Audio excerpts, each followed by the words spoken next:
Hello, children. I am here with the new video on land resources. Myself, Rajesh Trivedi.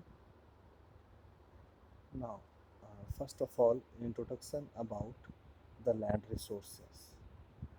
Land is actually solid portion of the earth crust, and it covers about 30% of the land area. It is a product of nature, ubiquitous, that means found everywhere, and inexhaustible in nature. Then, the concept of the land, it was first defined and developed by a geographer that named Barlow in 1950 AD. When we talk about the land, it includes plains, desert, dense forest, and rugged mountain, is hard surface.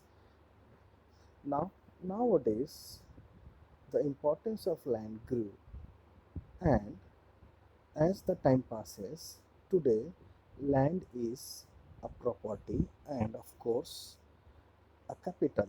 That means it fetches high value in the market. The plain and river valleys are the densely populated areas because they offer suitable land for agriculture. Now, when we do the classification of land, it is classified on various categories. First, on the basis of relief, it is mountain, plateau, and plains. On the basis of soil fertility, it is fertile land and barren land, unproductive land. On the basis of development of the area, it is termed as rural land and urban land, village or town. Then on the basis of ownership, broadly it is divided into two parts: private land and community land, means which belong to all the people. Then on the basis of use, it is known as arable land, that means which suitable for crop production, pastures, that is used for grazing of animals, forest or fallow land, which is deliberately left unused so that it can regain fertility and then brought under the cultivation. Or the cultivable wasteland means that land which is left for more than 5 years because they became highly unproductive. And non-agricultural land, which is mainly used for constructional activities. Then the land use pattern. Uh, the land use pattern means that it determined by the arrangement, activities, and inputs by people to produce, change, or maintain a certain land cover. Means how the people are treating the land. That actually determine the land use pattern. And land use is governed mainly by two set of factors. First is the physical factors, which include temperature, moisture, soil, and terrain, the upper surface. Then the non-physical factors, which includes the physical conditions. Then the techno-economic status, means how uh, well the people are in terms of the technology and how much money they can put it. And of course the demand of the land. And the factors which affect the land use is: first the physical features, that is mountain, plateau, plains, slope of the land, etc. Then the climate, it includes rainfall, temperature, pressure, and humidity conditions. Then the slope. The slope, which is very simple, is far better than those which are steeper. Yes, because simple slope, it promotes the settlement as well as other activities. On the other hand, steeper land, they do not support the settlement of the people there. Then the population, means densely populated areas, they generally practice intensive uh, land use pattern, the intensive agriculture, whereas the thinly populated areas, they generally focus on survival than the human wants and needs. Means people living in urban areas, they need land for mainly construction activities, and those living in rural areas, they mainly need for agriculture activities. Then the land degradation, it's a Latin word which means reduction in terms of both quantity and quality. And this land degradation is a universal problem, that means all over the world, and especially in the developing countries. uh, if the land degraded land is more, it is a symptom, a sign of underdevelopment. Now, what are the factors which play important role in uh, making this land degrade?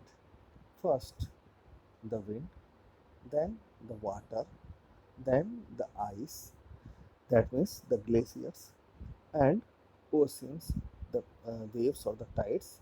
They remove huge amount of nutrients from the soil, from the land, from one place to another place, and in this way it causes the depletion, that means reduction of nutrients in the land. Second is the desertification, means land also degraded in arid area or the dry area uh, due to expansion of deserts. Then the deforestation, productive soil which contain most of the organic matter degraded or depleted when forests are cleared and trees are burnt. Then the mining activities, means the continuous mining activities all around the world. Uh, they were the sites of operations now, and become degraded and derelict, that means the abandoned site. Then the encroachment of agricultural land means when there is continuous encroachment of agricultural land for commercial or the housing, it leads to rise in population, huge dumping of garbage, alteration, that means change in the quality of water. Now, how it can be conserved?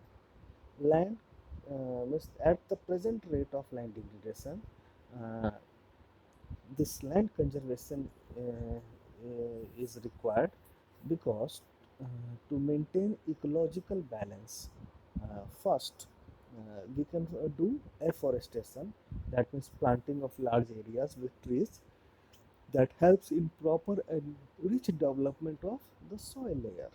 Second comes the terrace farming, means it is a system on the hill slopes where steps are cut, and uh, they are used for growing the crops, rice and paddy and others. And this is the best way to control the soil erosion as well as maintaining the quality of land. Then the use of the pests, that means the proper and right amount of use of chemical pesticide and fertilizer in plant cropping. Uh, this will help in retaining the land productivity. Then the land reclamation, means regaining the land, uh, means those lands which are once productive and can be once again brought into production by following proper agriculture practice, that means the irrigation, tilling of the land, uh, cultivation of the land, and then clearing the waterlogged land, means the land which remains generally waterlogged, means that can also be brought under cultivation uh, by draining out water from there and leaving them for few days to dry, so that land may become little hard and support agricultural activities. So this is the video which I uh, explain, and hope you like this video.